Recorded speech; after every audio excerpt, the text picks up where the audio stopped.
Selamat siang, saya Dewi Ramawati Lailatul M dengan NIM 163231006. Pada video ini saya akan mempresentasikan tugas deep learning tentang image segmentation menggunakan keras dan juga dataset Oxford Pets. Nah, tugas ini terdiri dari tier A dan juga tier B. Dan kita langsung saja ke tier A. Di sini kita disuruh untuk mereproduksi full pipeline. Nah, pipeline diawali dengan mengunduh dataset Oxford Pets yang berisi sekitar 7.390 gambar kucing dan anjing beserta anotasi trimap-nya. Nah, di sini untuk setiap pixel di trimap berlabel 1 untuk foreground atau hewan, 2 untuk background, dan 3 untuk kontur atau garis tepi hewan. Kemudian, seluruh gambar dimuat ke array NumPy berukuran 200 kali 200 pixel. Kemudian label digeser menjadi 0, 1, dan 2 agar kompatibel dengan loss keras.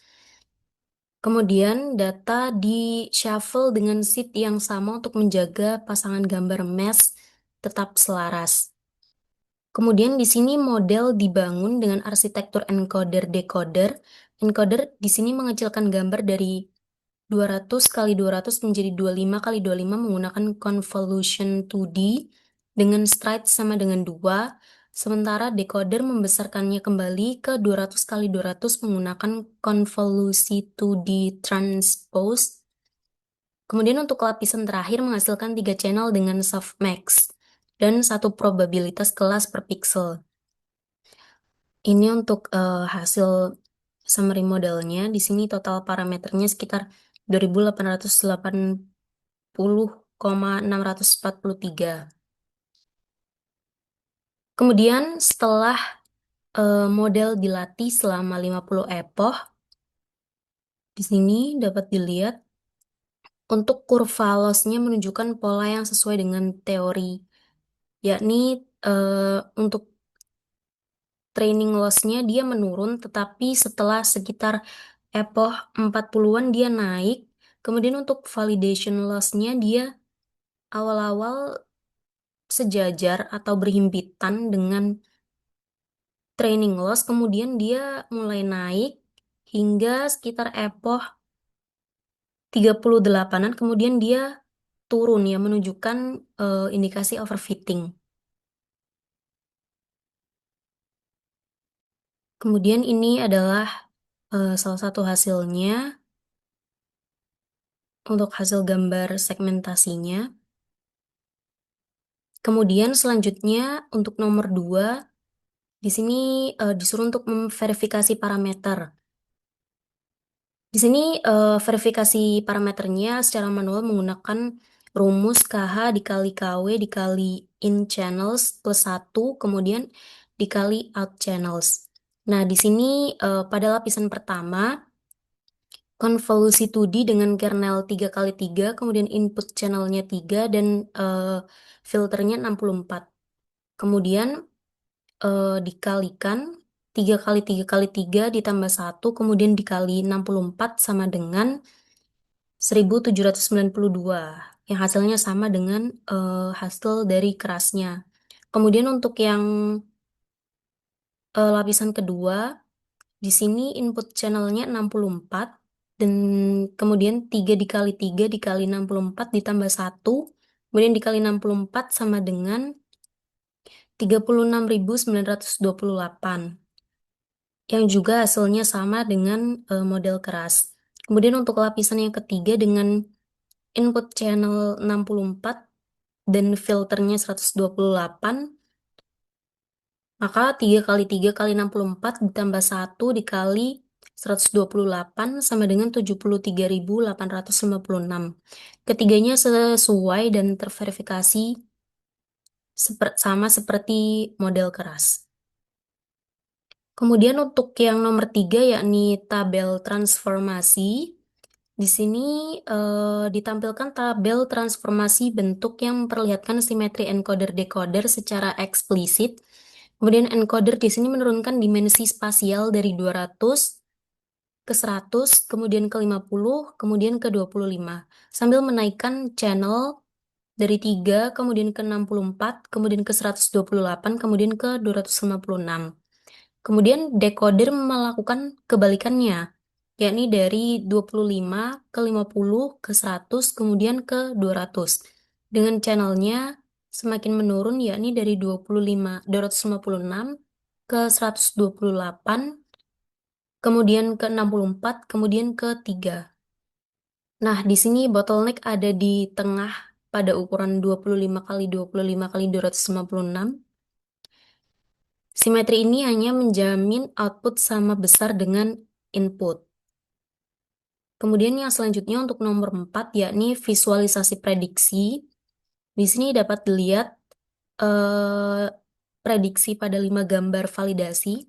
Model memuat bobot terbaik, kemudian untuk setiap gambar, model .predict di sini model.predict di sini menghasilkan tensor 200 kali 200 kali 3. Kemudian model dapat dilihat di sini model bekerja dengan baik, yang dimana massnya di sini halus dan kurang lebih sesuai dengan ground truth-nya, meskipun ada beberapa yang memang kurang detail. Kemudian selanjutnya adalah tier B. Untuk nomor 1, di mana ini eksperimen nomor 1 ini membandingkan dua strategi downsampling, yakni strided convolution versus max pooling. Di sini model kedua menggantikan setiap convolution 2D stride sama dengan 2 di encoder dengan convolution 2D stride sama dengan 1 diikuti max pooling 2D. Nah, hasil eksperimen di sini menunjukkan bahwa parameternya sama seperti dengan model yang sebelumnya, yakni 2880,643.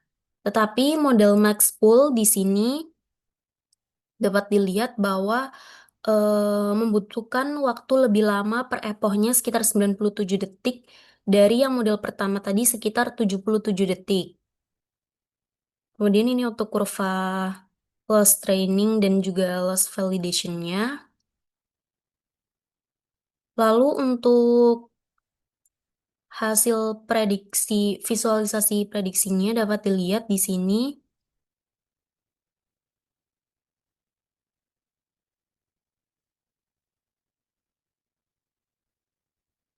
Mesh dari model strided convolution itu memiliki tepi yang lebih halus. Sementara mesh dari model max pool ini tampak lebih kasar, kemudian kurang sesuai juga dengan ground truth-nya. Yang dimana ini sesuai dengan teori, yakni max pooling membuang informasi lokasi yang krusial untuk segmentasi. Kemudian untuk yang nomor 2,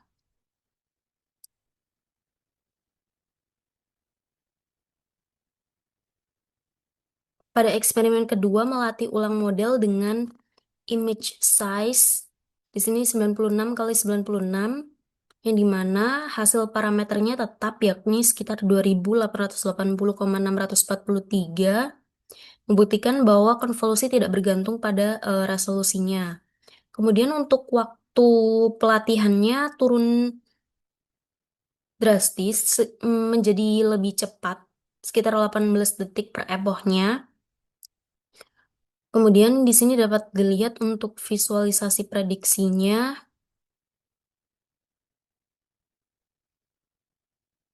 kurang lebih sama, tetapi memang ada yang eh, kurang sesuai dengan ground truth-nya.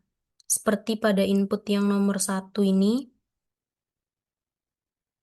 dan juga sedikit lebih kasar juga.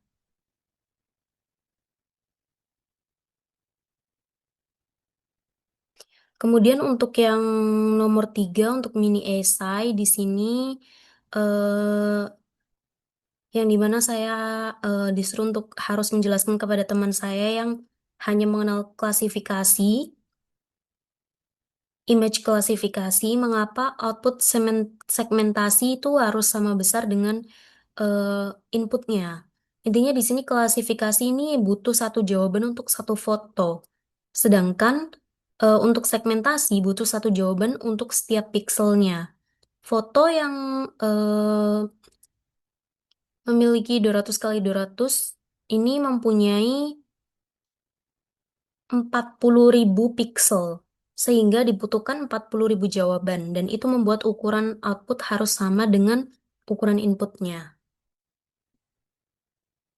Kurang lebih itu yang dapat saya sampaikan. Terima kasih.